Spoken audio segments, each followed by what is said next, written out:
Pues intentó escapar, pero no logró salirse con la suya. Un automovilista captó el momento en que un sujeto estaba esposado, se baja de la patrulla, da unos pasos y se echa a correr. Sin embargo, no logró llegar muy lejos, ya que los policías lo sometieron de inmediato.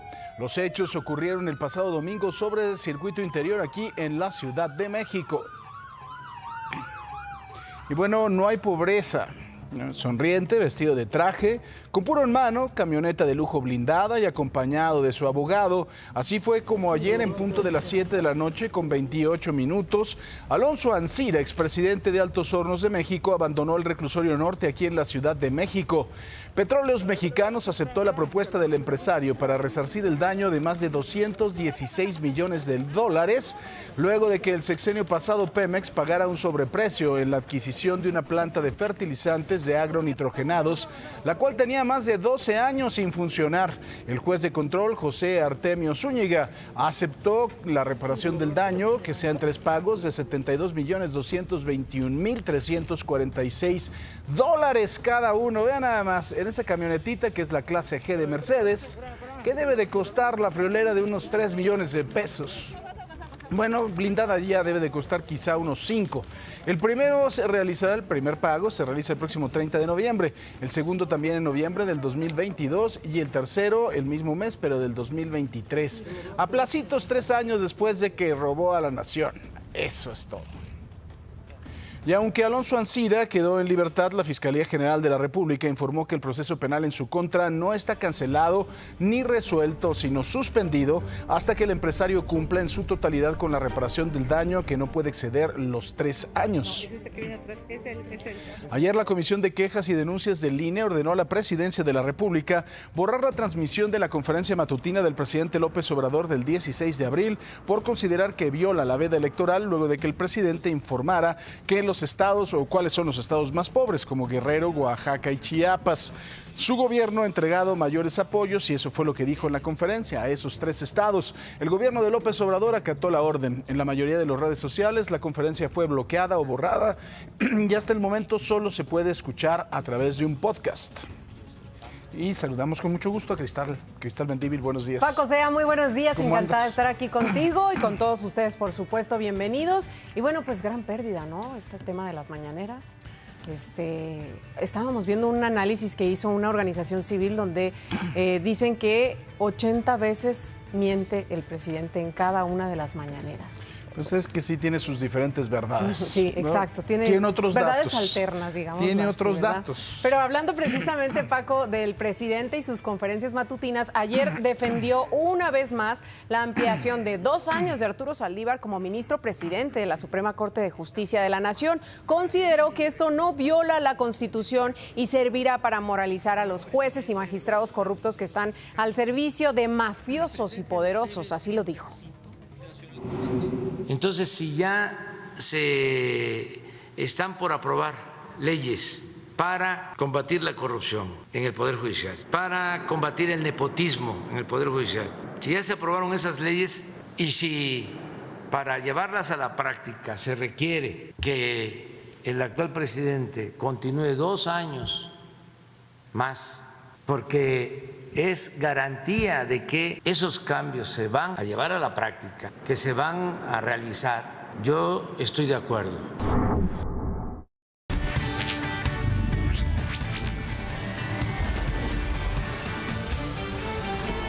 Y bueno, tras 12 días hospitalizado, regresó a su casa en Acapulco el joven Mario, quien perdió una pierna tras ser víctima de un abuso policial.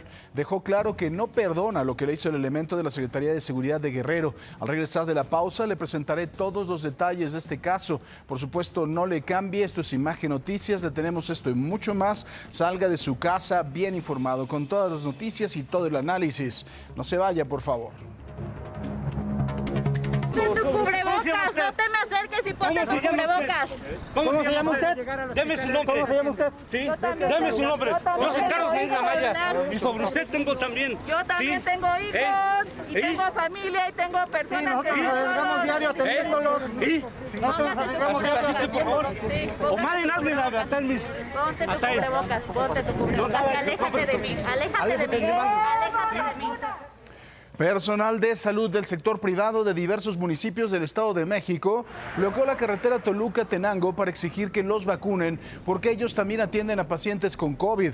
Fue la segunda manifestación del sector privado y ocasionó confrontaciones con automovilistas.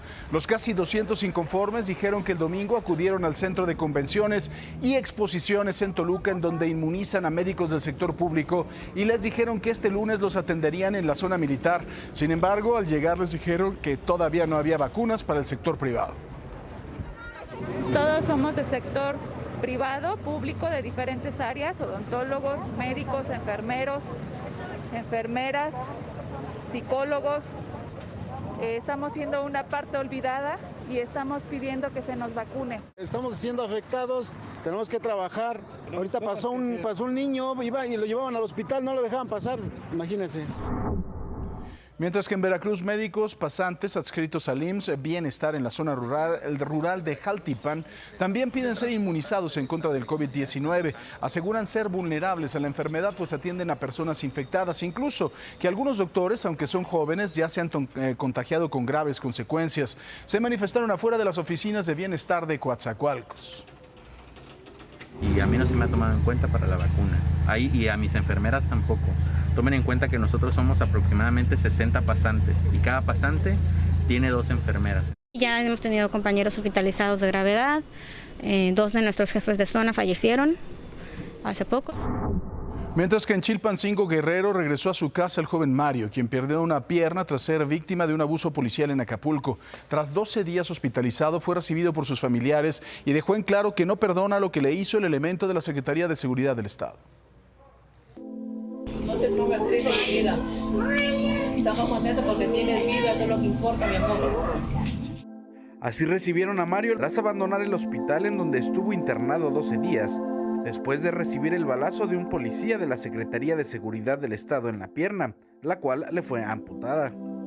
¿Qué les dices a esos policías o a ese policía que te disparó? ¿Lo perdonas? La verdad no. No lo perdonaría porque si él estuviera en mi lugar, creo que tampoco me perdonaría.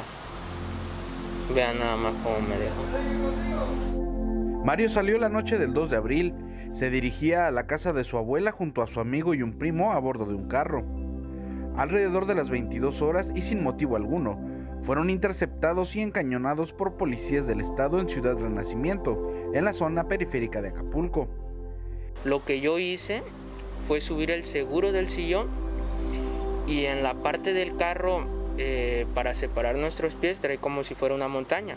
Ahí yo apoyé mi pierna derecha para impulsarme a bajar, cuando de repente uno de ellos asumió su fusil y me dio en mi pierna derecha. Los objetivos de Mario cambiaron. Estudia primer año de bachillerato y en sus planes estaba ingresar al colegio militar. Pero tras lo sucedido quiere ser médico. Porque pues gracias a 2 doctores que me atendieron esa noche, estoy vivo. Y me gustaría a mí en algún momento, así como ellos me salvaron, salvar otras vidas. Mario es amante del fútbol. Quiso ser profesional en algún momento. Antes de la agresión estaba motivado en comprar una patineta y es monaguillo de una iglesia. En algún momento dije, ya déjenme. Ya no quiero sufrir. O sea, no voy a servir ya. ¿Cómo me dejaron? Pero dije, el sufrimiento que le voy a dejar a mis padres, a mi hermana, a mis abuelitos, a mis amigos, sin la pierna, con la pierna, me necesitaban. Fue de ahí donde yo agarré la fuerza para salir adelante. Con imágenes de Salomón Kaufman, para Imagen, Ángel Galeana.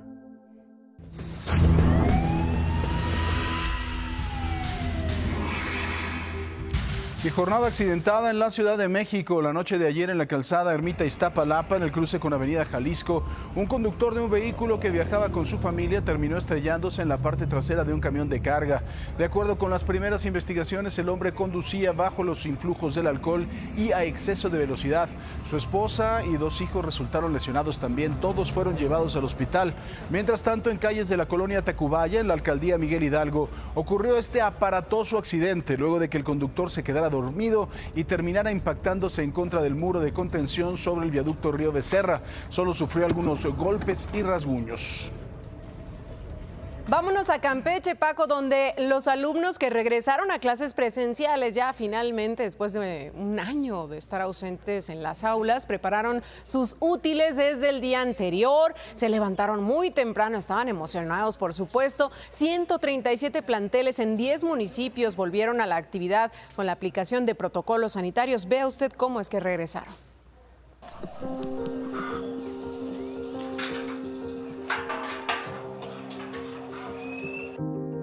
Veo que con los niños de primer grado que les corresponde estar a estas horas de 8 a 10 y media, son 5 en total y veo que la totalidad están presentes.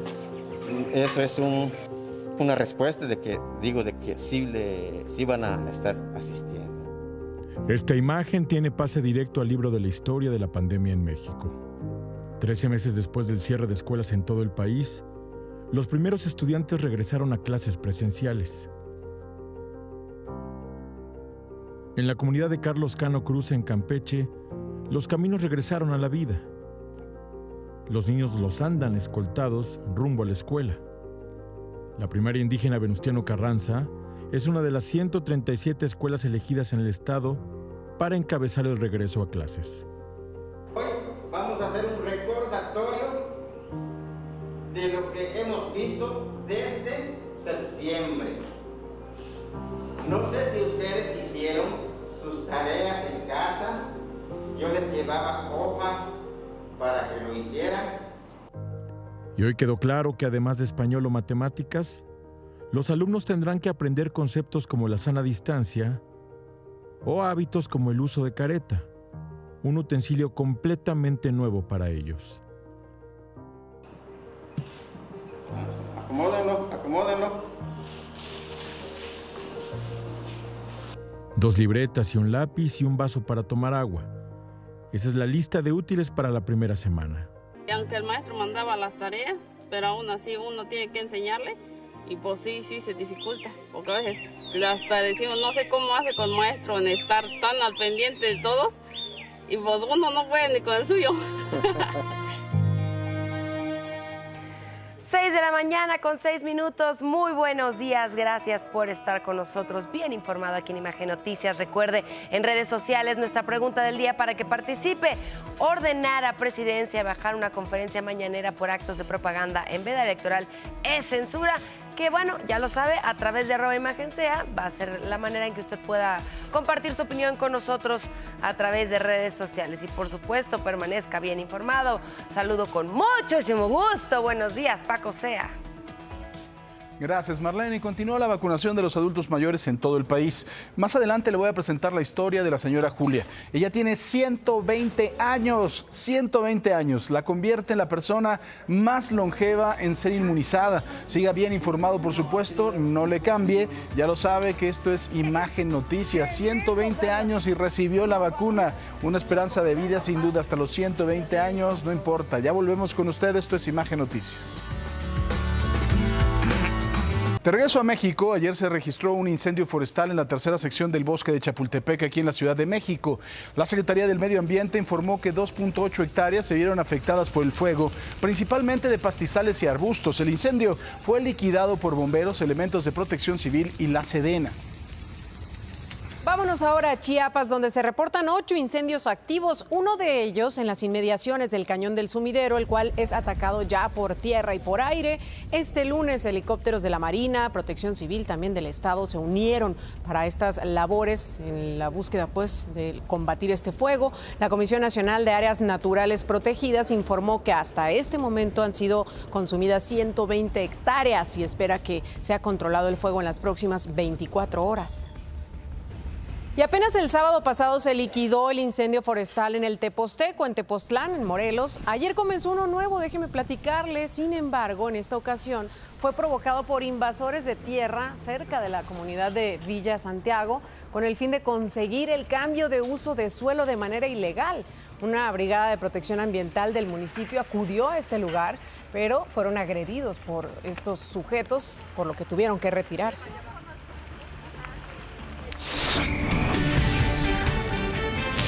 Muy buenos días, vámonos con la información del pronóstico del tiempo que va a suceder en territorio nacional.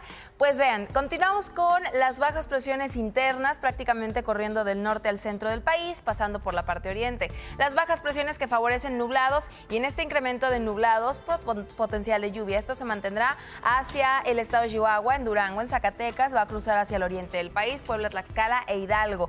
Bien, ahora tenemos una alta presión, circulación completamente de cielos despejados en el sureste mexicano. Por allá las temperaturas van a aumentar considerablemente para esta jornada, las próximas 72, incluso 96 horas. Hablamos de termómetros de 40 a 45 grados centígrados. Y por el paso del sistema frontal en el Golfo de México, que no tiene directamente una trayectoria hacia el norte de la península de Yucatán, favorecerá solamente cielos parcialmente nublados. Los vientos están presentes en el norte y al noreste del país. Los vientos van de los 60 a los 70 kilómetros por hora. Y en la parte noroeste los cielos están completamente despejados. Baja California, Sonora, el estado de Chihuahua, Sinaloa, Nayarit, Jalisco, Colima, Michoacán, toda la línea del Pacífico norte, centro y sur. Agradable, despejado y muy, muy calurosa para que se mantenga muy bien hidratado. Vamos a ver ahora las temperaturas en el norte del país. Bueno, en Tijuana llegaremos a máximas de 21 grados centígrados. En Mexicali nos vamos a una máxima calurosa de 36 grados. Lo mismo en Hermosillo, Sonora, y una mínima de 17. Chihuahua capital, 27 grados centígrados con muchísimo sol. Monterrey, Nuevo León, hoy en los 28 con cielos parcialmente nublados. Una mínima en los 17 esta mañana. En La Paz, Baja California Sur, despertamos en 15 grados y esperamos 30. Un contraste importante, al igual que en Mazatlán, llegando a 30 grados centígrados. También en Durango a los 28, Zacatecas 25, una mañana de 5 grados. En Morelia, 7 grados centígrados esta mañana, llegaremos a 30. 31 grados centígrados hacia Acapulco, Guerrero. Puebla llega a 28 y se mantiene el calor. Vallarta en los 29 con cielos completamente despejados. Tampico, Tamaulipas, el bellísimo puerto de Tampi Bay. Máximas de 27, una mañana en los 23. Ciudad de México despierta en 11 grados, máximas de 30. Querétaro llegará a 32, 31 grados centígrados con un contraste de 10 grados centígrados al despertar. La Blanca Mérida 33 con un pronóstico de lluvia. Ya le decía yo que con la salida de este sistema frontal se incrementaban las nubes en el sureste mexicano, pero el calor también. 35 grados en Villahermosa, Tabasco y Veracruz llegará a 28 con evento norte. Los vientos van de los 40 a los 70 kilómetros por hora. Cancún, Quintana Roo se va a los 30 grados centígrados. Oaxaca 33 y Tuxtla Gutiérrez, Chiapas 36 con cielos parcialmente nublados. Paco, vámonos contigo del otro lado del estudio. ¿Qué le parece si en este momento nos enlazamos hasta Imagen Empresarial con el señor Rodrigo Pacheco, que nos tiene toda la información, por supuesto? ¿Ya está el señor Pacheco o todavía no está el señor Pacheco? ¿Ya está? ¿Cómo está, señor Pacheco? Buenos días. Mi querido Paco, aquí esperándote, haciendo algo de tiempo para poder platicar contigo. Oye, Paco, te cuento rápidamente que el Departamento de Estado de la Unión Americana le recomendó a los estadounidenses que tengan cuidado por el COVID prácticamente en 80% de los países del planeta. De hecho, solo se salvan, mira, ahora te voy a decir, pues prácticamente, incluso la Antártica, te advierten si eres estadounidense que tengas cuidado. Y los únicos que no tienen ningún tipo de advertencia son Macao, Taiwán y Nueva Zelanda. ¿Y por qué te cuento esto, Paco? Porque, pues bueno, ni tú ni yo somos estadounidenses, ni la mayoría de quienes nos ven esta mañana, es porque esto nos habla de dos asuntos. Uno, el reto formidable que todavía enfrenta el turismo en México, a pesar de que si uno ve, por ejemplo, la Riviera Maya y varios de los destinos ya hay estadounidenses, supongo que muchos de ellos vacunados y eso va generando confianza en el turismo. Pero en segundo lugar, porque esto demuestra lo que hemos platicado en varias ocasiones, y es que el COVID se tiene que vencer desde una óptica global o no lo vamos a acabar de vencer nunca, porque van a ir surgiendo las nuevas variantes, como ya está ocurriendo en India, y entonces pues aquellos países que se tarden mucho en vacunarse, sobre todo países pobres o medianamente pobres, pues simplemente van a seguir generando estas variantes y el mundo nunca va a acabar de resolver ello. Por eso es que creo que una de las grandes lecciones de esta pandemia, Paco, es la necesidad de sofisticar las respuestas globales, digamos, ante problemas globales, porque, bueno, pues esto demuestra que de otra forma no se van a resolver. Pero mira, mi querido Rodrigo, en otros países también las soluciones han sido distintas. Tú estabas hablando de Macao, que por supuesto es muy cercano a Hong Kong. En Hong Kong en este momento hay 16 casos activos de COVID. Si tú llegas tienes que tener una cuarentena obligatoria de 21 días, en la cual si sales te cobran una multa de cerca de $2.500, casi 25,000 Hong Kong dólares, y además de todo te llevan a la cárcel y te deportan inmediatamente y tienes 16 casos activos. Pues bueno, así sí puedes reactivar, ¿no? Pues sí, exacto. Australia, por ejemplo, Nueva Zelanda, que también son pues países relativamente más grandes que lo han logrado. Como ya decías, Corea del Sur también es otro buen ejemplo. Pero bueno, pues mucho tiene que ver. Acá, mientras tanto, pues ha sido complicado el asunto porque pues ya va la tendencia en 10 entidades subiendo. Seguramente ya lo comentabas, pero pues sí que se requiere por lo menos tener más datos y mucho más liderazgo en ese frente. Y lo hemos platicado también desde la Subsecretaría de Salud, pues mucho que desear. Así es. Gracias, mi querido señor Rodrigo Pacheco. Gracias, Paco. Buenos días. ¿Qué le parece si le damos una vuelta al mundo? Acompáñenos. El Partido Comunista de Cuba eligió al presidente Miguel Díaz-Canel para reemplazar a Raúl Castro como secretario general de la organización en la cuarta y última sesión de la reunión quinquenal de los comunistas cubanos. Así Díaz-Canel, de 60 años, se convierte en el máximo jefe del Partido Comunista y del gobierno de la isla. La sucesión marca el final de 6 décadas de gobierno de los hermanos Fidel y Raúl Castro. Y ahora nos movemos a Guatemala. El presidente Alejandro Yamatei solicitó a Estados Unidos y a México abrir los mercados de su país para acabar con los masivos movimientos migratorios, además para atacar ese problema con cambios estructurales que ataquen la base de las situaciones que viven miles de familias centroamericanas y que son la principal causa para que decidan abandonar sus países. Y mire, empleados de las 2 principales agencias federales de migración de Estados Unidos recibieron instrucciones para dejar de referirse a los migrantes como aliens. Se trata de un término anticuado en inglés que suele traducirse como extranjero o forastero y que muchas personas consideran ofensivos. Ahora los empleados de CBP y de ICE deberán referirse a los migrantes como personas indocumentadas. El cambio refleja las directrices establecidas por el gobierno del presidente Joe Biden. Y un funcionario de defensa informó que los prisioneros de Guantánamo comenzaron a recibir ya la vacuna anticovid a partir de este lunes. Esto meses después de que un plan para inmunizarlos fuera suspendido ante la indignación de que muchos estadounidenses no eran elegibles para recibir las vacunas. El momento coincide con el plazo dado por Joe Biden a los estados para que todos los adultos sean elegibles para recibir el fármaco. ¿Qué opina? Ahora, ¿qué le parece si vemos cómo avanza el coronavirus en nuestro país? De acuerdo con los datos reportados anoche por la Secretaría de Salud, tenemos ya 2.306.910 casos acumulados, 1.308 contagios en las últimas 24 horas. Ayer se sumaron 127 fallecimientos por el virus, así el número de muertes se eleva a 212.466. La tasa de letalidad, ya lo sabe, muy alta en nuestro país, 9.2%, mientras una tasa de letalidad global del 2.1% con 10 estados que están reportando incrementos de contagios después de Semana Santa. Paco, vamos contigo. Aquí viene la mala noticia, quizá también el coletazo de las vacaciones de Semana Santa. Autoridades de salud dieron a conocer que al menos 10 estados del país han registrado un aumento en el número de casos confirmados de coronavirus. Lo anterior, tras 11 semanas en que las cifras de contagio fue a la baja. Las entidades en donde se ha detectado el aumento tras las vacaciones de Semana Santa son Baja California Sur, Chihuahua, Ciudad de México, Colima, Durango, Estado de México, Morelos, Nayarit, Quintana Roo y Tlaxcala. Hoy vemos en estas 10 entidades federativas que ha cambiado la situación. Todavía no es muy importante el cambio en términos de la cantidad de personas que están enfermando, pero ciertamente en vez de reducirse está aumentando. Y esa es la advertencia que queremos hacer.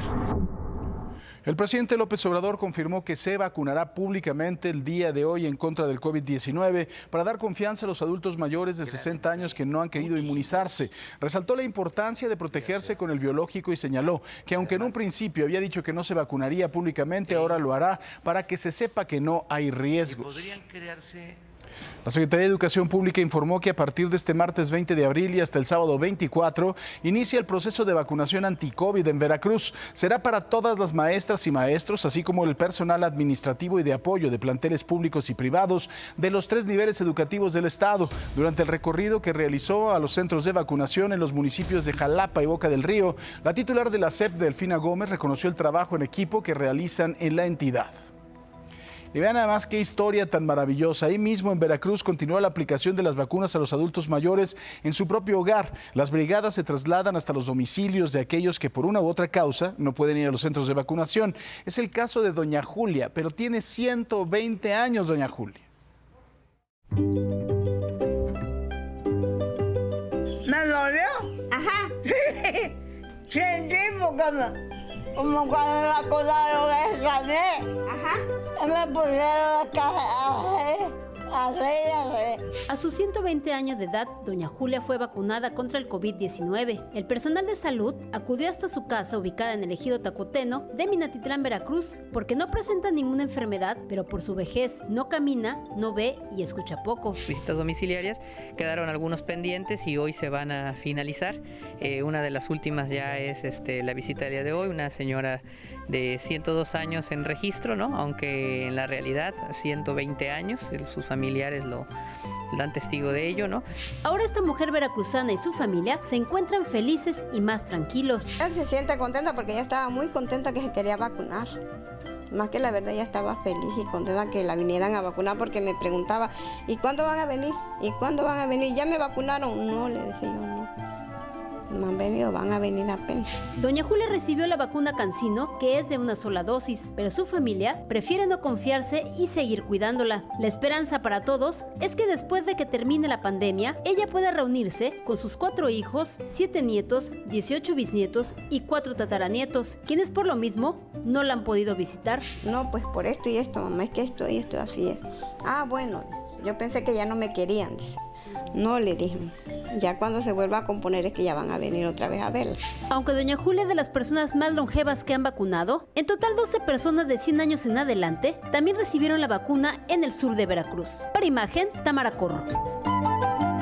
¿Qué le parece? Oiga, ¿cómo va la vacunación? El último reporte de la Secretaría de Salud señala que se aplicaron 127,244 dosis en el país. Así, el total de las vacunas aplicadas hasta el momento es de 14,368,074. Estas corresponden al 11,4% de la población total en México. 3,927,307 dosis corresponden al esquema de vacunación completo. Usted ya lo sabe, son los mexicanos que ya recibieron 2 de las dosis de esta vacuna.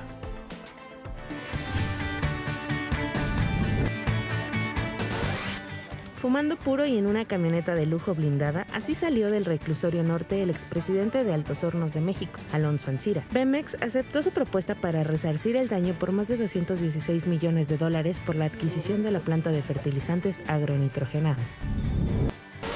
La Fiscalía General de la República detalló que el proceso penal en contra de Ancira no está cancelado o resuelto, sino suspendido. Esto hasta que el empresario cumpla en su totalidad con la reparación del daño, que no puede exceder los 3 años.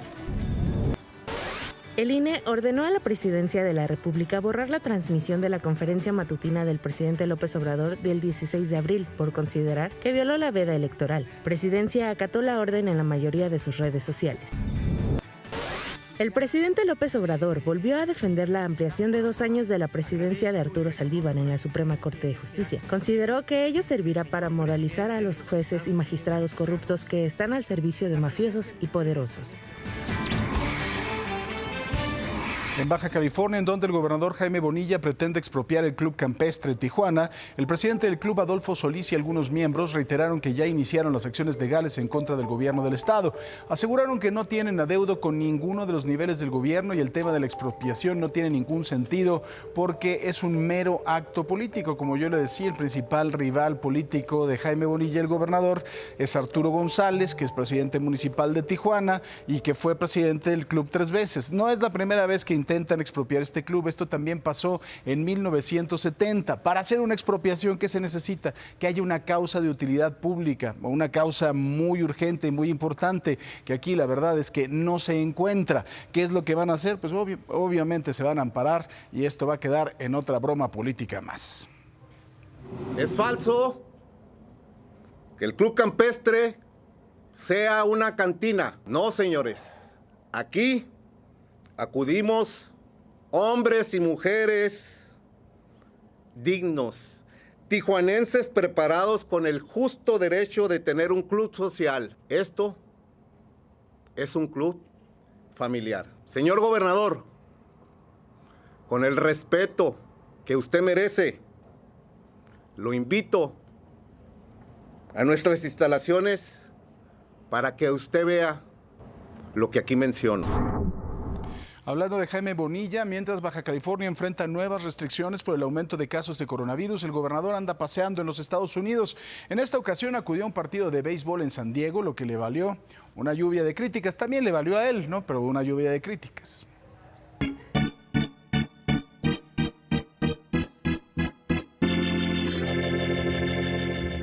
Les quiero decir que fue un juegazo, en realidad.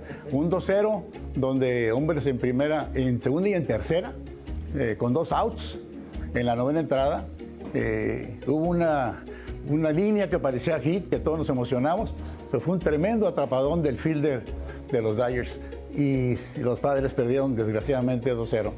Así reaccionó el gobernador de Baja California a las críticas en redes sociales por su aparición en el partido de béisbol del sábado entre los Dodgers de Los Ángeles y los Padres de San Diego, equipo del que es aficionado Jaime Bonilla. Por ahí tenemos inclusive algunas de las fotografías que se publicaron. Está un poquito fuera de enfoque esta fotografía. Aquí está mi esposa, unos compadres y su esposa. Un viaje que no tendría mayor problema que el ético luego de que apenas hace 2 meses el gobernador pedía no hacer viajes no esenciales a Estados Unidos por la pandemia del COVID. Pero yo, en lo personal, después de tener un año de veda de béisbol, en donde no hubo béisbol, como todos ustedes saben, ahora hubo la oportunidad de, después de mi jornada de trabajo, ir a un evento donde no me tengo que esconder. Pero que se convierte en un asunto político, ya que como mexicano, el gobernador no podría cruzar por tierra a Estados Unidos debido a las restricciones actuales que claramente prohíben los viajes por actividades no esenciales, como las de recreación en un partido de béisbol, o las apuestas, ya que el gobernador también estuvo en el Casino Barona de San Diego. Por lo que surgió una vez más la duda de que si Jaime Bonilla realmente renunció a su nacionalidad estadounidense, requisito indispensable para ser gobernador en México, o si simplemente ignoró las restricciones de viaje de Estados Unidos. Yo les tengo que decir, y no les voy a mentir, cuando tenga oportunidad de ir a un juego, después de mi jornada de trabajo, lo voy a hacer. Y parece que acudir a un partido de béisbol es esencial, por lo menos para Jaime Bonilla, porque mientras él viajó a San Diego este fin de semana, la Secretaría de Relaciones Exteriores anunció justamente anoche que los cruces terrestres no esenciales a Estados Unidos se mantendrán esto hasta el 21 de mayo y en todos los estados que se encuentran en color naranja y rojo. Vamos a otros temas porque la Fiscalía Estatal Anticorrupción ofreció una recompensa de casi 100,000 pesos a quien proporcione información útil y veraz para dar con el paradero del ex rector de la Universidad de Morelos, Jesús Alejandro Vera, quien se encuentra prófugo de la justicia y es buscado por la Interpol. Cabe recordar que Alejandro Vera cuenta con una orden de aprehensión por el desvío de 400 millones de pesos que utilizó como garantía para solicitar un crédito bancario.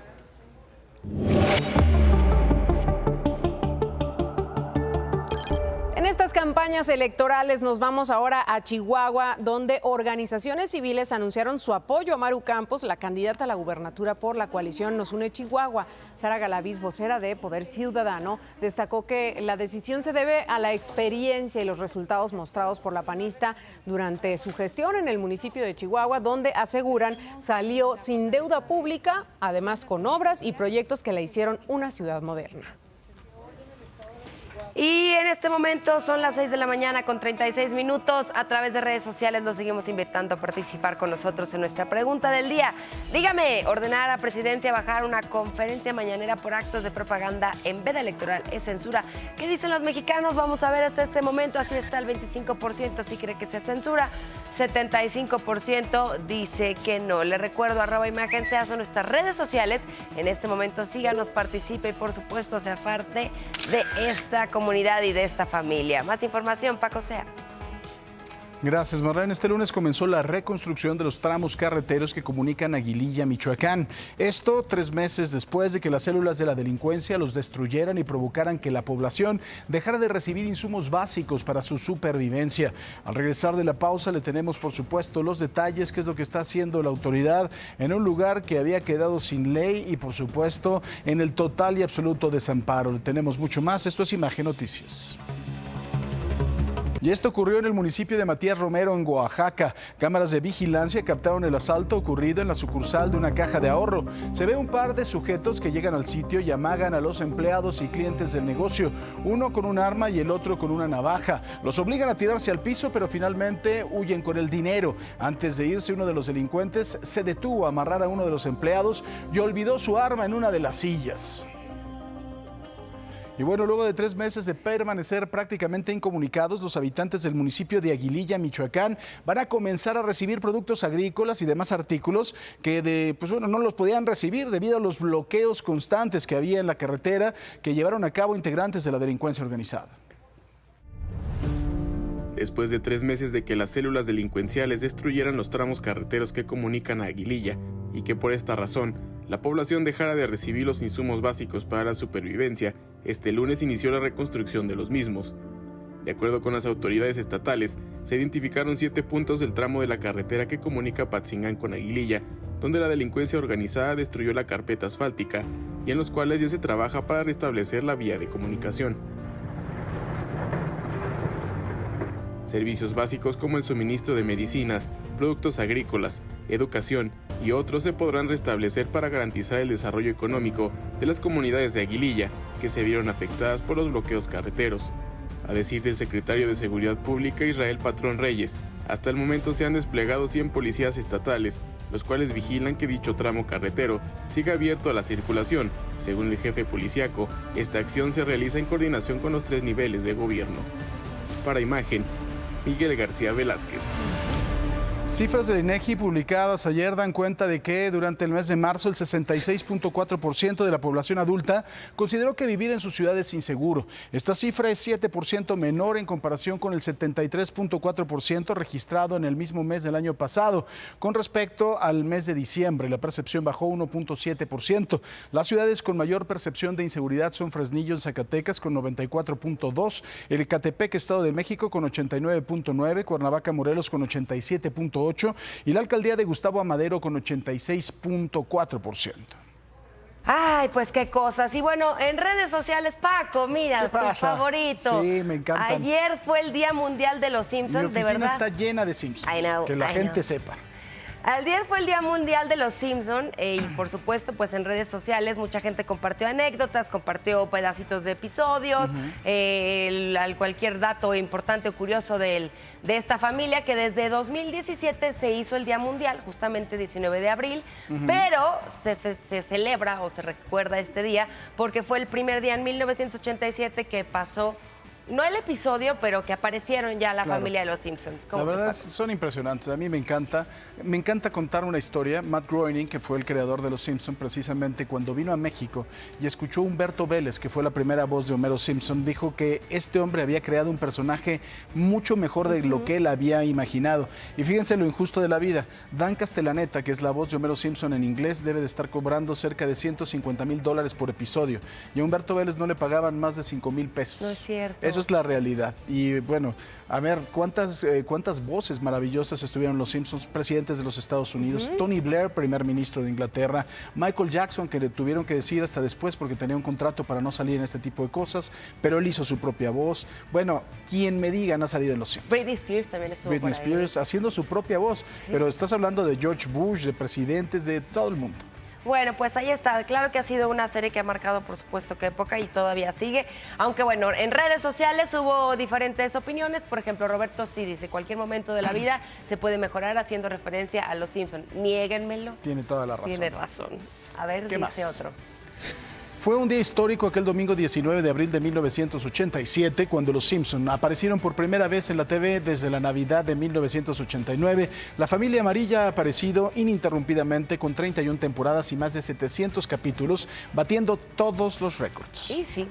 Y tenemos otro tuit. Por allá había uno que no estaba muy contentillo. Creo que es este. Ahí está, mira, Emilio dice, los Simpson ya están hechos basura desde 2006. El cambio de voces en español coincidió con el cambiar de guionistas. Los nuevos capítulos dan cringe puro. Triste ver cómo una gran serie se denigró tan feo. Mira, el cambio de voces tiene razón porque quitaron a Humberto Vélez y no les quisieron renovar el contrato porque pedían un poco más de dinero. La casa que hacía el doblaje aquí en México, la verdad, qué poca abuela. La verdad es que se portaron de lo más asqueroso. No sé, bueno, me parece muy distinto el tono que le da la parte en español como quien se lo da en inglés. Me parece un trabajo maravilloso. En lo personal, es una opinión personal, mucho mejor el del español. Tenemos unos actores de doblaje impresionantes. La verdad es que sí, Paco. Pero bueno, hasta aquí el hashtag. Quique Ese fue el Villanueva. tema ayer, Quique.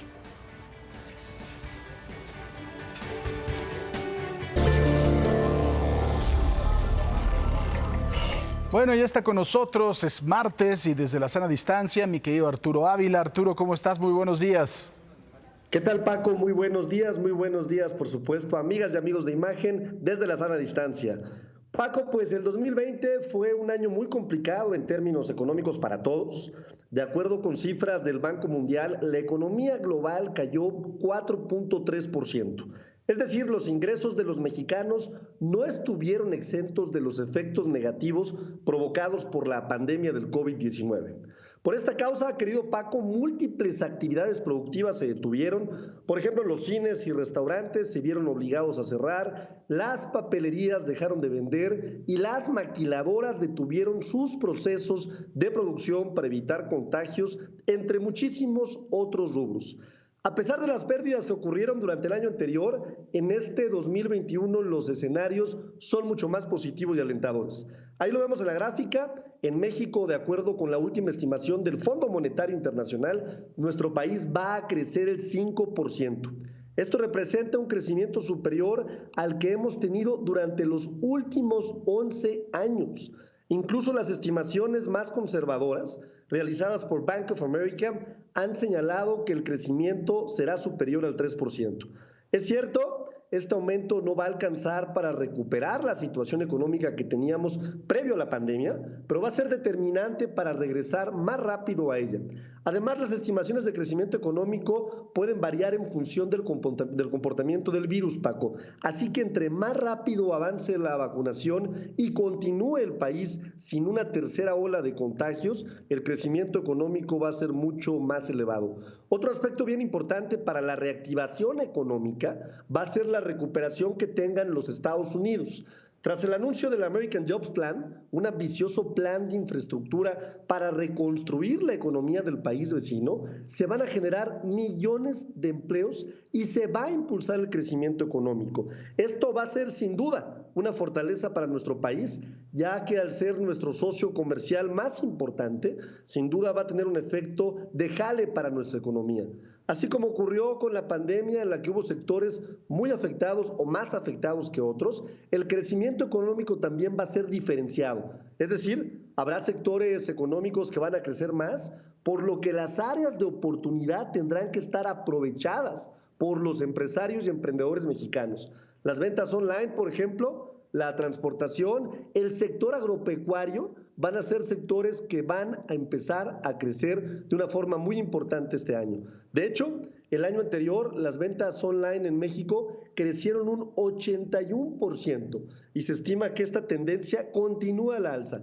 Los hábitos de los mexicanos, Paco, cambiaron y la forma de hacer compras en línea ya es parte de nuestra vida diaria. Incluso se prevé que en este 2021 el comercio electrónico represente el 30% de las ventas totales de las empresas y además se espera también que este nuevo sector genere una mayor demanda de espacios industriales y por supuesto de transportes de cargas. Así que no todo es malo, hay buenas noticias también, querido Paco. Así es, Arturo, y yo creo que bien lo has dicho en tu comentario, depende muchísimo del comportamiento del virus, si puede haber algún otro tipo de cepa nueva, si también las vacunas que se están aplicando actualmente pueden ir en contra de estas cepas. Mira, algunos otros países, la verdad es que con el manejo que le han dado a la pandemia, estamos hablando, por ejemplo, hace un momento con Rodrigo Pacheco, en Hong Kong tienes 16 casos activos nada más, en Macao te puedes ir libremente por la carretera que acaban de inaugurar, que son 100 kilómetros sobre el mar y puedes irte a los casinos que están ya abiertos para toda la gente y tiene mucho que ver, como bien dices, de cómo se vaya a comportar este virus y de la rapidez con la que se vaya a aplicar la vacuna. Así es, querido Paco. Los ejemplos que acabas de mencionar, pues como siempre, países que van a la vanguardia. Nuestro país no se puede quedar atrás, por supuesto. Ojalá y sigamos con este ritmo de crecimiento en las vacunas y que este crecimiento económico estimado, al menos el del 5%, sea alcanzable y que, por supuesto, los mexicanos tengamos un buen cierre de año 2021. Así sea, mi querido Arturo. Te mando un fuerte abrazo. Gracias. Abrazo desde la distancia, querido Paco. Igualmente. Mire, mientras tanto, en Veracruz, una estudiante de ingeniería fue golpeada por su novio, quien se encuentra prófugo. Responde al nombre de Marlon. Familiares y amigos exigen justicia ante estos hechos de violencia. Es Montserrat, tiene 20 años y los médicos la reportan muy grave. Estamos luchando por Monse, que sigue viva. Ella sigue viva y está luchando. Y lo que nos toca ahora es luchar por ella. Estamos apoyando a Monse, pero no quiero que una mujer más pase esto y además la sociedad lo estamos viviendo cada día más y nunca creemos que nos va a tocar a nosotros. Así se manifestaron familiares, amigos y conocidos de Montserrat Bendimes, una joven de 20 años, estudiante de ingeniería en una universidad privada de Veracruz, que fue golpeada brutalmente por su novio Marlon N. el pasado sábado. Marlon va a aparecer, porque esto ya circuló no solo en Veracruz. En casa de sus padres de ella, ahí la golpeó. ¿Estaban solos? Sí, hubo unos minutos que estuvieron solos y en ese minuto fue que se dio este trágico. Su estado de salud es muy grave. Tiene una lesión muy grande y muy fuerte en la cabeza, en la parte del cerebro. La familia de Monse cree que los familiares de Marlon N. lo apoyaron para que se fugara y saliera del país. Yo les enviaría el mensaje de pues que se pongan de este lado, porque afectó a las dos familias, no afectó nada más a la familia de Monse, también afectó a ellos, ¿no? Entonces, pues que lo ayuden, porque la verdad, él no es una persona sana, ¿no? Entonces, si lo están encubriendo, pues por lo mientras que también lo entreguen. El caso se dio a conocer a través de redes sociales, en donde los familiares de la joven compartieron las fotografías de Marlon N. para encontrarlo. ¡No estás sola, Monse! ¡Estamos contigo! Lo peor de todo es que uno se preocupa hasta que le pasa a una amiga.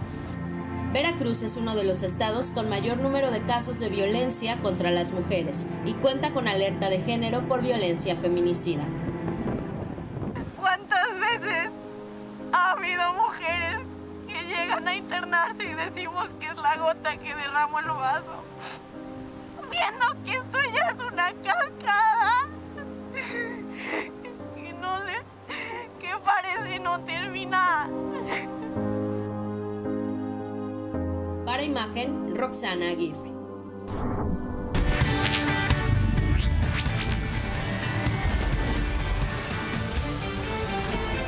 Pues bueno, lo intentó, pero no lo logró salirse con la suya. Un automovilista captó el momento en que un sujeto que estaba esposado se baja de la patrulla, da unos pasos y se echa a correr. Sin embargo, no logró llegar muy lejos, ya que los policías lo sometieron de inmediato. Los hechos ocurrieron el pasado domingo sobre circuito interior aquí en la Ciudad de México. Nada más, ahí va corriendo el animal. No hay pobreza, vestido de traje, con puro en la mano, en una camioneta de lujísimo blindada, que es una clase G de Mercedes, que nueva y blindada debe estar como unos 5 milloncitos, acompañado de su abogado, riéndose, en punto de las 7 de la noche, con 28 minutos, Alonso Ancira, expresidente de Altos Hornos de México, abandonó el reclusorio norte aquí en la Ciudad de México. Petróleos Mexicanos aceptó la propuesta del empresario para resarcir el daño de más de 216 millones de dólares, luego de que en el sexenio pasado Pemex pagara sobreprecio la adquisición de la planta de fertilizantes agronitrogenados, la cual tenía más de 12 años sin funcionar. El juez de control, José Artemio Zúñiga, aceptó que la reparación del daño sea en 3 pagos de $72.221.346 cada uno. El primero se realizará el próximo 30 de noviembre, el segundo también en noviembre del 2022 y el tercero en el 2023. Y aunque Ancira quedó en libertad, la Fiscalía General de la República informó que el proceso penal en su contra no está cancelado o resuelto, sino suspendido. Esto hasta que el empresario cumpla la totalidad de la reparación del daño, que no puede exceder los 3 años. Ayer la Comisión de Quejas y Denuncias del INE ordenó a la Presidencia de la República borrar la transmisión de la conferencia matutina del presidente López Obrador del 16 de abril por considerar que violó la veda electoral. Esto luego de que el presidente informara que en los estados más pobres, como Guerrero, Chiapas y Oaxaca, su gobierno ha entregado mayores apoyos. El gobierno de López Obrador acató la orden. En la mayoría de las redes la conferencia fue bloqueada o borrada y hasta el momento solo se puede escuchar a través de un podcast. Autoridades de salud dieron a conocer que al menos 10 estados del país ya están regresando al registro elevado, un aumento en el número de casos confirmados de coronavirus.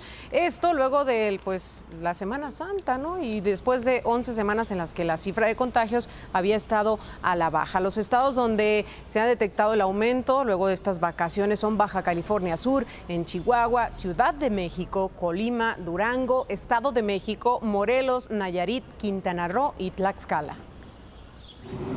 Hoy vemos en estas 10 entidades federativas que ha cambiado la situación. Todavía no es muy importante el cambio en términos de la cantidad de personas que están enfermando, pero ciertamente en vez de reducirse está aumentando. Y esa es la advertencia que queremos hacer. Vámonos ahora a Campeche, donde los alumnos que regresaron a clases presenciales prepararon sus útiles desde el día anterior, se levantaron muy temprano, contentos por regresar a las aulas. Imagínense, después de este año de estar llevando la educación a distancia ahí en casa, bueno, pues 137 planteles en 10 municipios volvieron a la actividad con la aplicación de protocolos sanitarios.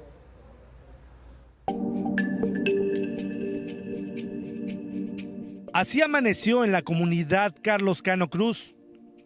Para 5 niños de la escuela primaria indígena Venustiano Carranza es un día muy especial, pues hoy asisten al salón por primera vez. Me llevo. Me llevo. Sí, mi amor. Llegó la hora, ya es tiempo de ir a las aulas. Pareciera que los borregos acompañan a los pequeños. Todos juntos, alegres y contentos, ingresan escoltados por sus padres de familia.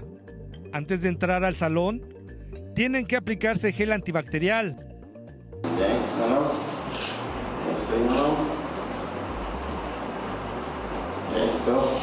Pues considero que no es fácil porque pues no estamos acostumbrados, ¿no? Aún así con la gente adulta, la gente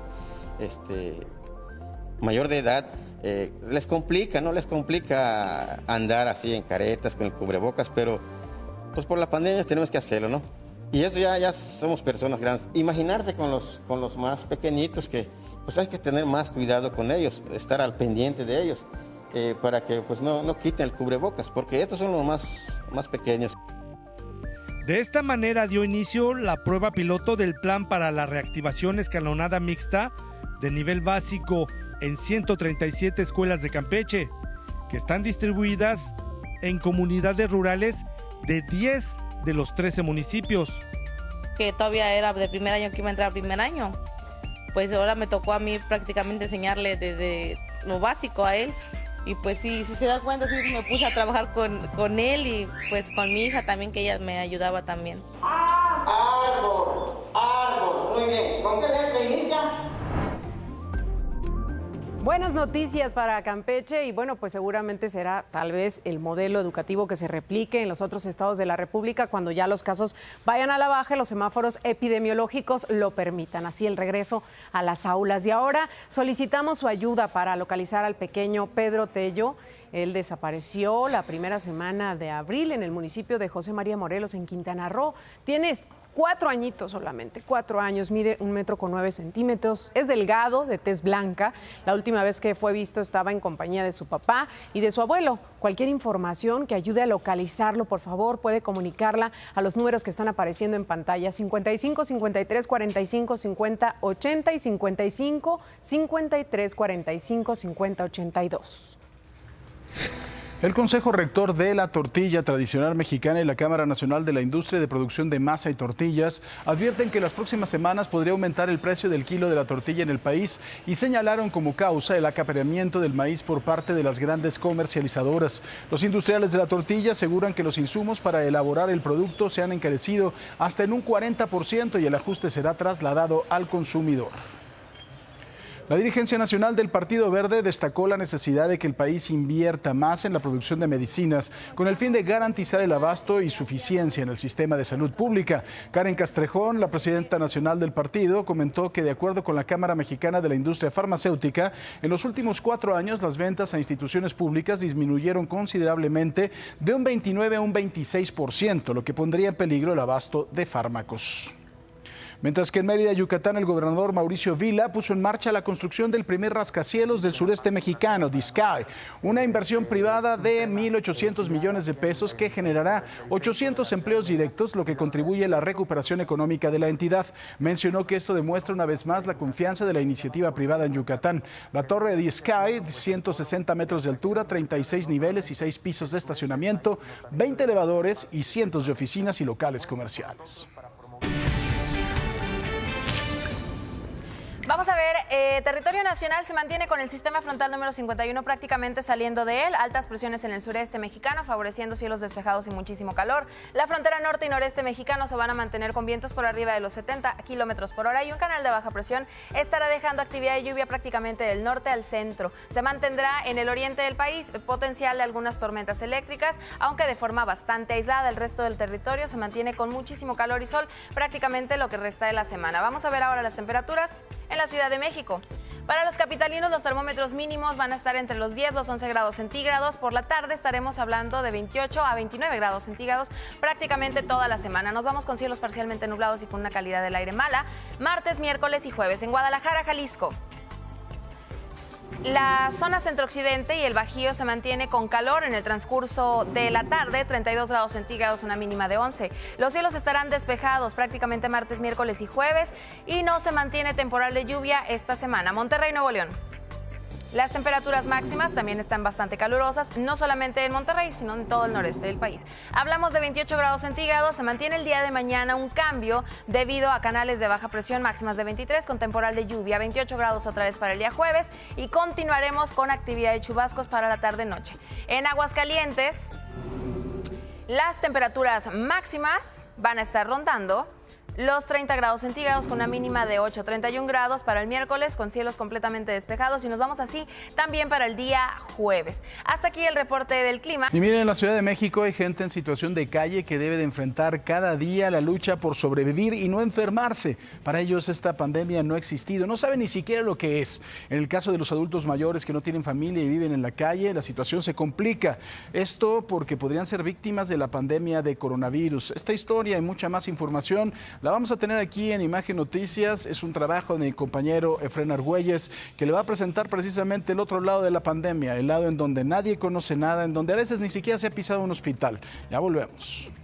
Y ya está con nosotros en este estudio mi querido Efrén Argüelles para seguir viendo estas historias, las historias de los hombres de la niebla, las mujeres de la niebla, los que nadie ve, pero que sufren, que se enferman también.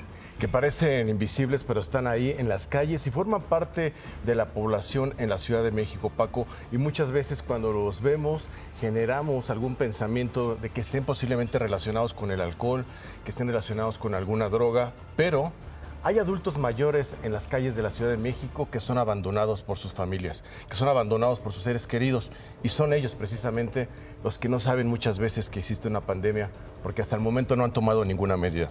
Vamos a ver la segunda parte de esta entrega especial, ¿te parece, Paco? Por favor.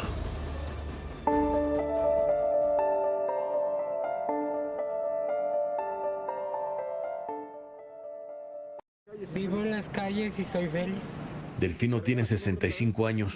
Los últimos 8 años los ha vivido en la calle. Con los ojos cristalinos recuerda a su familia. No tengo donde vivir.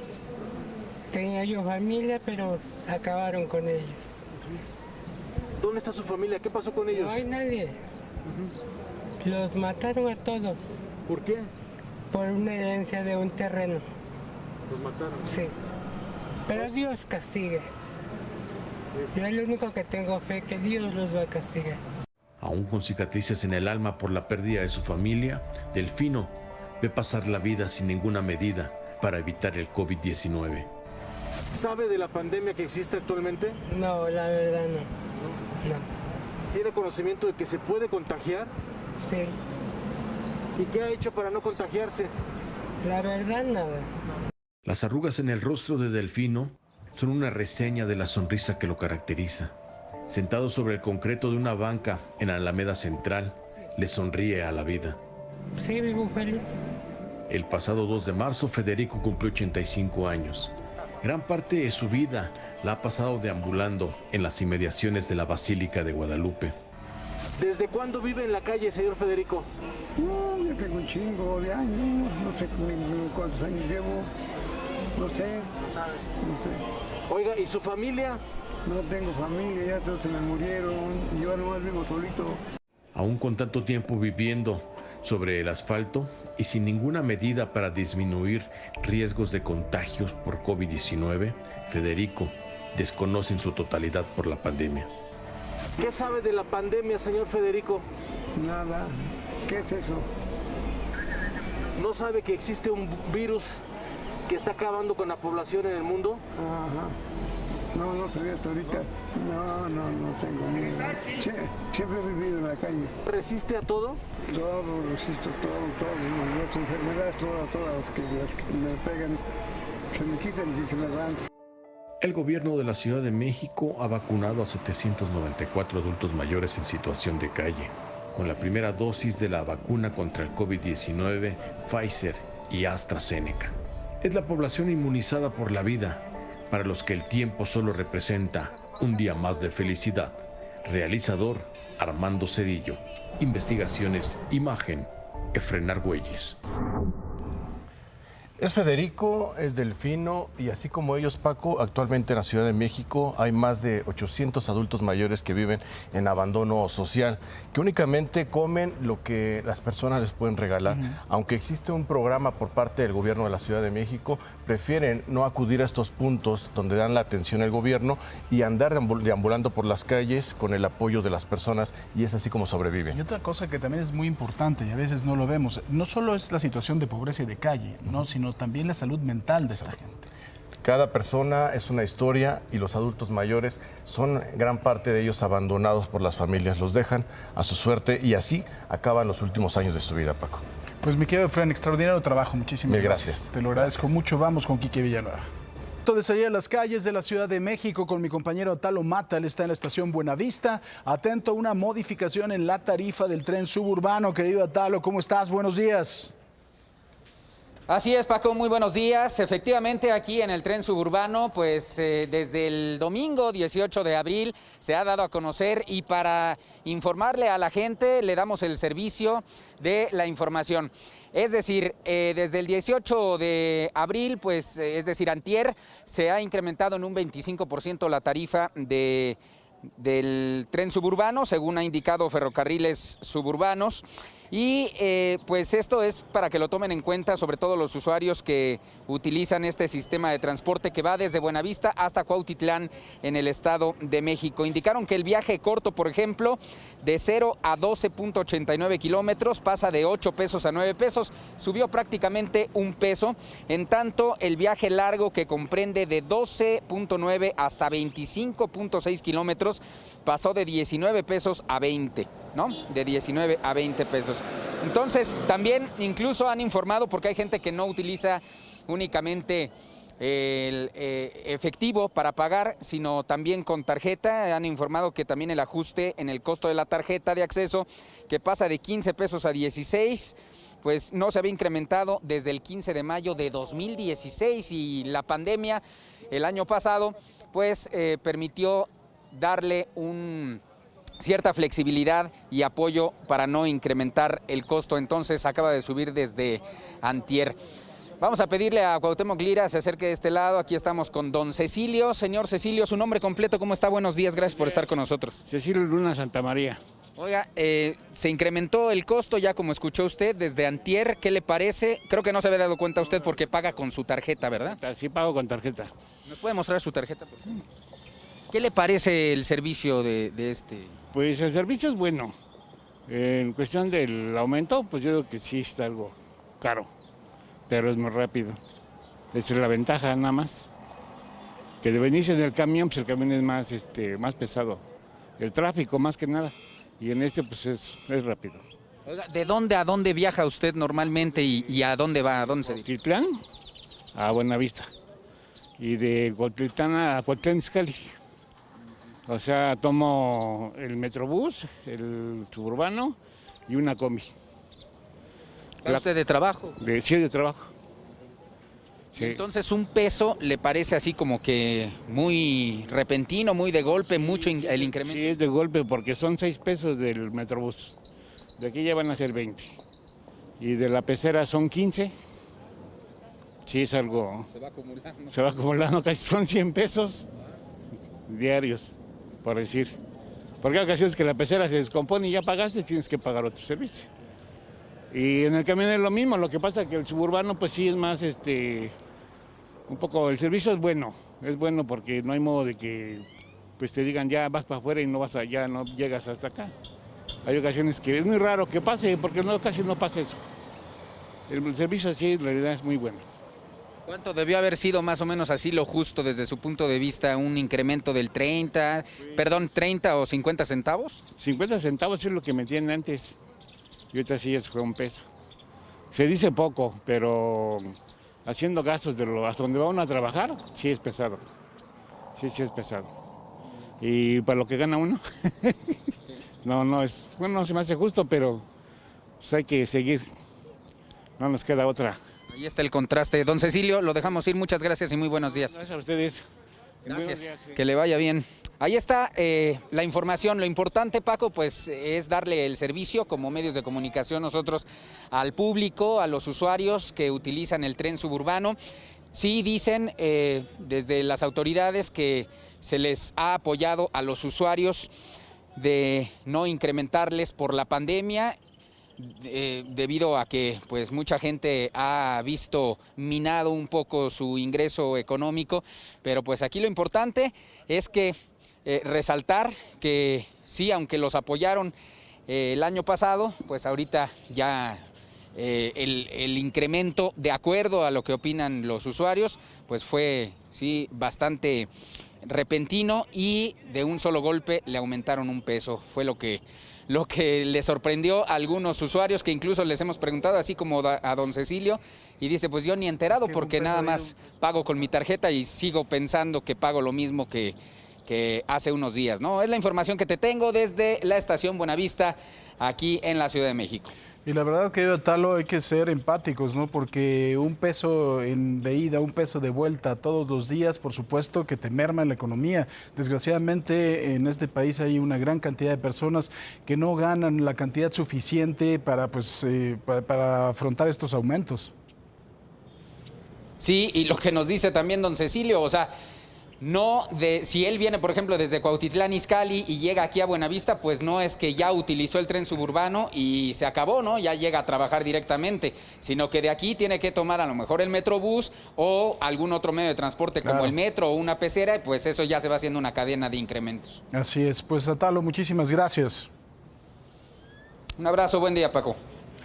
Buen día también para ti. Los relatos de personas que cayeron en adicción a los enervantes se repiten constantemente. Quienes los indujeron les aseguraron que no pasaría nada, que pues les serviría solo para relajarse, pero la verdad es que la existencia se complica.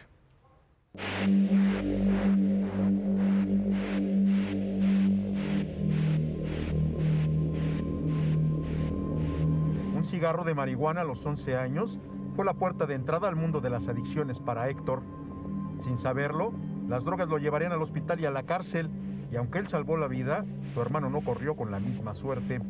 Yo empecé fumando marihuana porque me decían que no me iba a pasar nada, que me iba a relajar, que era natural, que Dios la daba, que se daba en la tierra, que no causaba ningún daño, que me iba a dar hambre, me decían.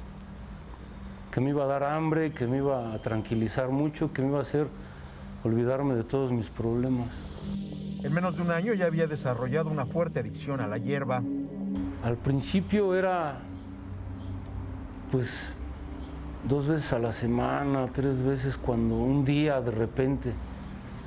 Pero posteriormente ya era despertarse y lo primero que se me venía a mi mente era conseguir el clásico mañanero que le dicen. Para sostener su adicción, el pequeño Héctor comenzó a robar. Pues yo recuerdo que el cuate que nos la daba, nos mandaba a robar en una tienda de autoservicio, que le sacáramos desodorantes y cosas así para él, perfumes, y nos decías, me entren, y como nos veían chavillos, pues la verdad es que ni se imaginaban que entráramos a otras cosas. Él nos enseñaba cómo fardear y cómo hacer todo ese tipo de situaciones, y el premio era ese, ¿no? Con el paso del tiempo, este hombre de ahora 47 años de edad y originario del barrio de Tacubaya, sentía que necesitaba algo más que la marihuana. El problema fue que después de la marihuana sentíamos que pues ya necesitábamos algo más fuerte, que la simple marihuana ya no nos daba el servicio, y empezamos a buscar más.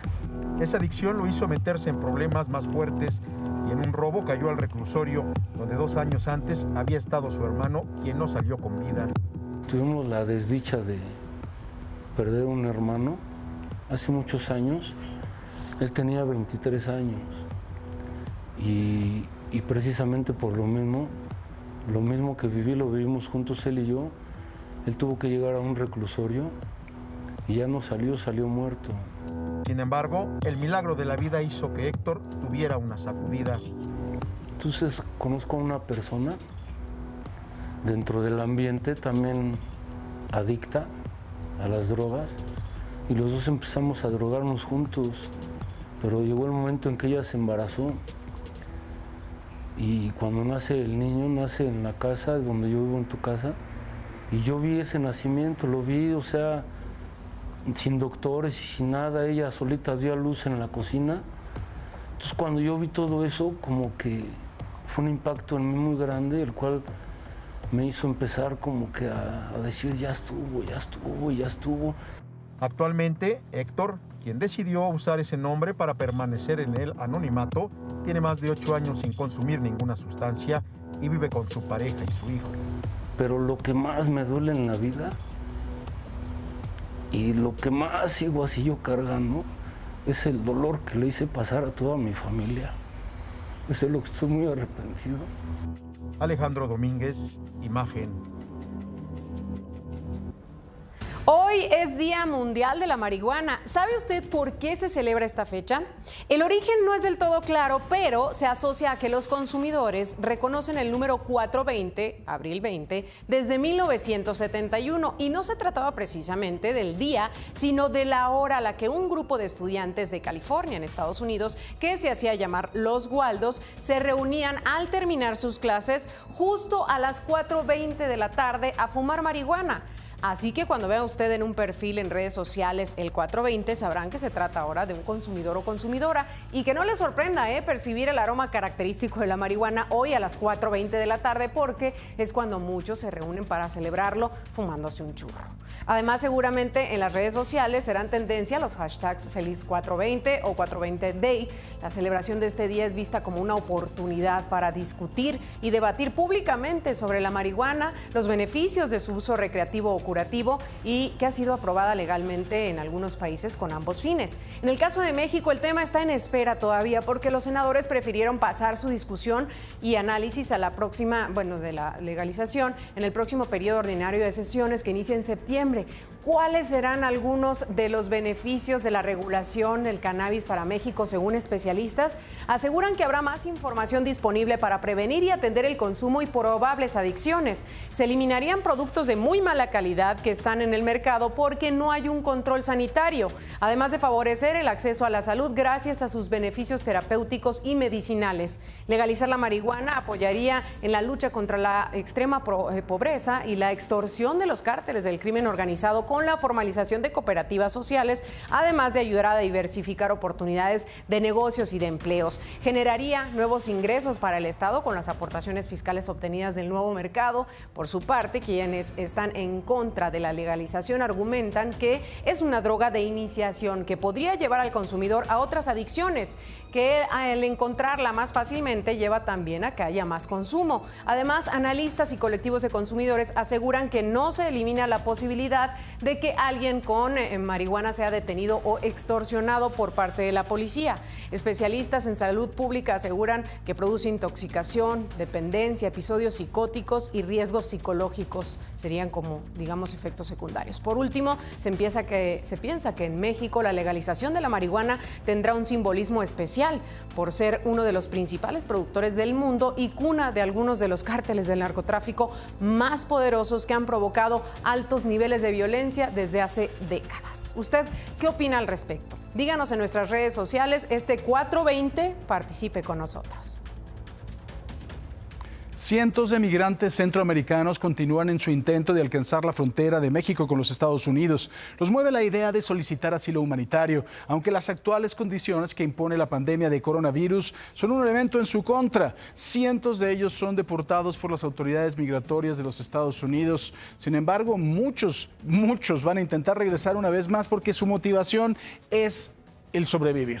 Porque en sus lugares, en sus países los están matando, porque no tienen qué comer. Es la motivación más importante. De estas historias le contamos al volver. La intención de llegar a los Estados Unidos es una meta que se imponen centenas de migrantes centroamericanos, ya sea guiados por polleros, por su cuenta, intentan cruzar la frontera con el anhelo de encontrar un mejor futuro. Si los detienen y los deportan, bastará un par de horas para que vuelvan a reiniciar su viaje hacia la frontera. ¿Qué los mueve? Los mueve el hambre, los mueve también el seguir vivos, porque en sus lugares de origen los están matando. Partieron de la estación migratoria de Tuxtla Gutiérrez luego de que el Instituto Nacional de Migración concentrara algunas centenas de guatemaltecos detenidos a lo largo de México, desde Tapachula, a unos kilómetros de aquí, hasta Reynosa, Tamaulipas, a un paso de Estados Unidos. Los autobuses abandonan el país y se internan por Tecunumán, municipio guatemalteco, hasta la estación en que las autoridades de México entregan los indocumentados a las de Guatemala, que luego de hacerles una prueba de coronavirus, les abren las puertas. Sin embargo, hay algo que decir. Pablo Cortés no se llama Pablo Cortés ni nació en Tuxtla Gutiérrez. ¿Cuánto perdieron? Como 50,000, ¿no? Ajá. 50,000 quetzales. ¿Les vendieron documentos? Sí. ¿Falsos? Falso. En ese documento, ¿usted cómo se llamaba? Pablo. ¿Pablo qué? Pablo Cortés. Pablo Cortés. ¿Y dónde había nacido Pablo Cortés? Ahí en Tuxtla. ¿Y cuántos años tiene Pablo Cortés? 28 años.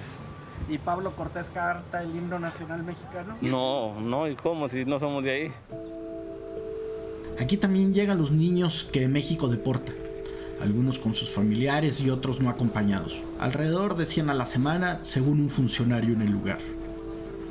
¿Usted durmió en el piso? Sí. ¿Había colchonetas? Sí. ¿Usted podía salir libremente a donde quisiera? ¿Usted podía salir al baño si quería ir al baño, por ejemplo? Pero Sí. tenía que ir con la guardia, Pues según que eran guardias, pero bueno, nosotros incluso nos castigaron, nos dijeron que, bueno, si íbamos a ir al baño, que solo iba a ir una, no íbamos a hacer del 2, sino que iba a ser solo del 1, y pues nos castigaron. ¿La amenazaron con que no iba a estar con Sí, su papá? sí, que no me iban a mandar con él. Muchos de los migrantes deportados lo único que hacen es dar media vuelta e intentar, una vez más, incluso pocas horas después de ser expulsados de México, tomar camino hacia el norte. Yo iba para los estados, Sí. ¿A qué parte? a Sur Carolina. ¿Y se va a volver a ir? Sí, ¿Cuándo se va? a ver en estos días o cuando Dios me diga y cuando esté más mejor.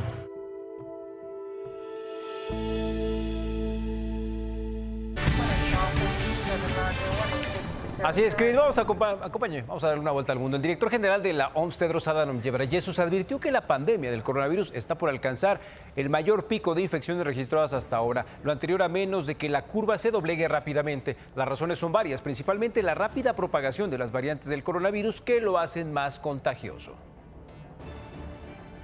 Y mire, buenas noticias. El científico ruso Denis Logunov, desarrollador principal de la vacuna Sputnik V, dijo que el fármaco demostró una efectividad del 97.6% contra el COVID-19. El resultado se obtuvo en una evaluación del mundo real basado en datos de 3.8 millones de personas. La nueva tasa de efectividad es más alta que la de 91.6% que era descrita en los resultados en el ensayo de la gran escala de Sputnik V. Y mire, un juez federal de McAllen, Texas, emitió una orden judicial que concede la solicitud del gobierno de Estados Unidos para expropiar parte de las tierras de varias familias. Los terrenos se sitúan en la zona donde se construye el muro fronterizo. El proceso judicial inició bajo la administración de Trump, pero la decisión final se emitió ahora bajo el gobierno de Biden, quien, según denuncian, no ha hecho nada para frenar los casos de expropiación de propiedades que continúan activos como lo había prometido. Fuerzas de seguridad patrullan las calles de Minneapolis, en Minnesota, en espera del veredicto del juicio por la muerte del estadounidense George Floyd. Y es que temen que la violencia se desate si el policía blanco Derek Chauvin no es declarado culpable de homicidio. Cientos de personas continúan manifestándose en espera del veredicto final. Pues es momento de saludar a mi querido Pato González, que hoy nos acompaña en el estudio. Mi querido Pato, ¿cómo estás? Muy buenos días, Paco. Muy bien, con mucha preocupación esta semana, porque la semana pasada el Senado avaló un polémico padrón de información para líneas de telefonía móvil que podría atentar contra la privacidad y la seguridad de los mexicanos. Estoy hablando del Padrón Nacional de Usuarios de Telefonía Móvil, que básicamente es una base de datos del gobierno en donde se recopila la información de las líneas celulares. Esta base la tiene que hacer el Instituto Federal de Telecomunicaciones, es el IFT aquí en México, que incluiría datos como el número de la compañía de teléfono, el nombre, domicilio y identificación de la persona que compró la línea.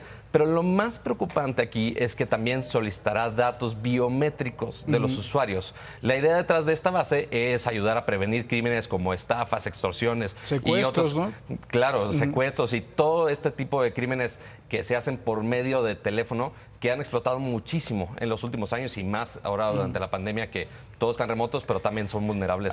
A ver, hay un antecedente. Ya se tenía esto y nunca se hizo bien. Por eso se siguieron utilizando. Ibas a una tienda, tenías que dar una credencial de lector, una identificación oficial, y entonces tenían todos tus datos. Finalmente, esto, desgraciadamente, después se encontró en la calle. O sea, lo podías comprar. Exacto.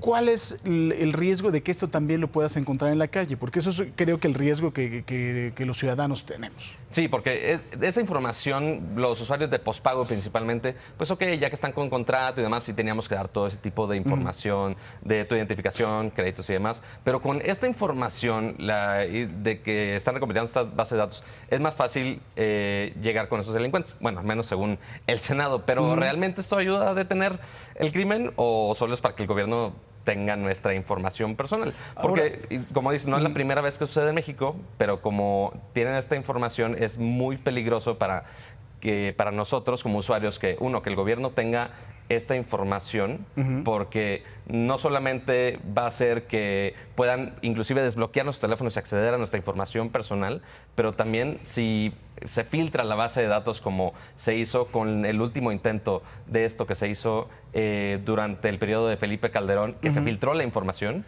Pero oye, a ver, no los damos ya. A ver, primero tú si vas por un pasaporte ya tienen todos tus datos biométricos. Si vas por al SAT, por ejemplo, el Servicio de Administración Tributaria también. Ya los tiene Apple, ¿no? Finalmente desbloqueas tu teléfono con la cara, los debe tener Samsung. O sea, no los tenemos ya repartidos por muchos lugares. Que bueno, las empresas tecnológicas como Apple y Samsung también han hecho mucho hincapié en esos esfuerzos de las huellas digitales que no están en la nube, están únicamente en tu teléfono. Entonces, en Apple, Samsung y demás, no tienen tu información. Por eso estos esfuerzos de seguridad, de comunicación encriptada, para que nadie, ni siquiera el FBI, por ejemplo, en Estados Unidos, el FBI que quiere entrar a ciertos dispositivos de algunos delincuentes, esas empresas no les pueden ayudar porque la privacidad del usuario es primero. Pero ahora en México, que ahora el gobierno tenga acceso que pueda ligar el teléfono con los datos biométricos de una manera tan fácil y sencilla en una base de datos que también es bastante llamativa para hackers que puedan simplemente entrar a ella y vaciarte una cuenta, ¿no? Exactamente, vaciar todas las cuentas de millones de mexicanos, porque con esos datos biométricos ya es, para el pasaporte quizá era inofensivo, pero ya que ahora estamos desbloqueando los teléfonos con nuestra cara, con nuestras huellas digitales y demás, ya se vuelve algo muy preocupante para los ciudadanos. Pues mi querido Pato, muchísimas gracias. Y a ti, Paco, buen día. Te lo agradezco mucho. Ayer Campeche se convirtió en el primer estado de la República en regresar a clases presenciales, luego de más de 400 días donde unos cuantos alumnos privilegiados han podido estudiar a través de sesiones en línea o por medio de la televisión en una labor titánica por querer realmente aprender, en algunos casos sin tutoría alguna. Las autoridades han trabajado en protocolos que garanticen en la medida de lo posible que los salones estén perfectamente sanitizados, con grupos reducidos, guardando sana distancia y en horarios escalonados. Una labor que no solo debe quedar del lado de las escuelas, sino también de los padres si queremos que esto funcione mejor. Ya que hay aspectos que no debemos dejar de pasar por alto, pues son igual o más importantes que todas las medidas de higiene y que por ahora pongo a su consideración.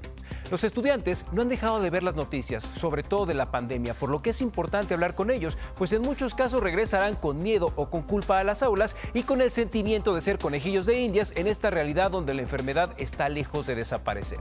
Miedo por contagiarse de un virus que ha quedado probado afecta también a los niños, sobre todo con altas cargas virales, por el descuido de padres o tutores al creer que son inmunes a la enfermedad y no necesitan cubrebocas, lavado de manos o sana distancia. Y culpa, pues sobre ellos recae la presión de que si se contagian en la escuela, llevarán el virus a casa poniendo en riesgo a sus seres queridos.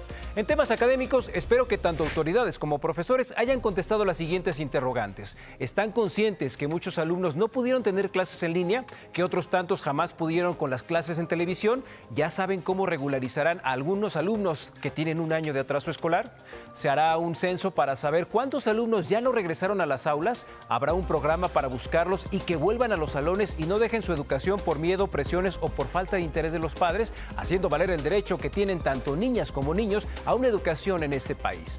Y los sindicatos y las coordinadoras que tanto marchan y se manifiestan en favor de los estudiantes estarán generando programas de regularización, bases de datos de deserción y programas de apoyo a profesores y alumnos que durante la pandemia no han dejado de trabajar aún sin recursos.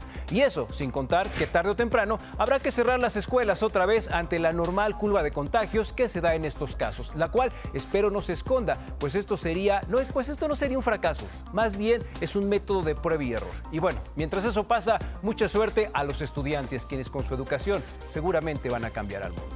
Paco, hay muchas cosas que debemos de tomar en cuenta en este regreso a clases, pero sobre todo aprender.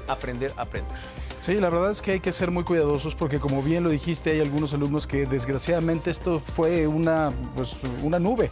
O sea, fue totalmente quedarse en blanco porque no había conectividad, porque quizá ni siquiera había televisión, porque quizá ni siquiera había dinero para prender la televisión y pagar la luz. Entonces hay que ser empáticos y hay que tener también un plan B en ese sentido, ¿eh? O sea, yo sé que ahorita en este momento, por ejemplo, en Campeche, los primeros días estarán precisamente dedicados a la normalización, pero hay que ser empáticos. Y la Organización Mundial de la Salud dice que alrededor del 60% de las niñas no van a regresar por una cuestión cultural, dinero, etcétera, etcétera. Muy bien, gracias, mi querido Quique. Y miren, en la conferencia mañanera de este miércoles, el presidente López Obrador expresó su confianza en continuar con el proceso de vacunación de adultos mayores, médicos, maestros y demás población en México. Exhortó a los adultos mayores que hace falta vacunarse, que se acerquen a recibir su dosis. Al final de la conferencia, López Obrador recibirá la vacuna anticoronavirus del laboratorio AstraZeneca. Lo dijo así. Quiero hacer una convocatoria, un llamamiento a todos los adultos mayores, los que se están quedando sin aplicarse la vacuna por alguna precaución que tengan, decirles que estamos nosotros seguros de que no hay ningún riesgo, ningún peligro, que no hay reacciones graves, que estamos dándole seguimiento a todos los estudios que se están haciendo en el mundo para garantizar la seguridad de las personas. Sí, es muy importante estar conscientes, por supuesto, de la importancia de la vacuna. Señoras, señores, gracias. Nos escuchamos en la segunda imagen informativa. Adiós. No baje la guardia, usar cubrebocas, gel antibacterial. Claro.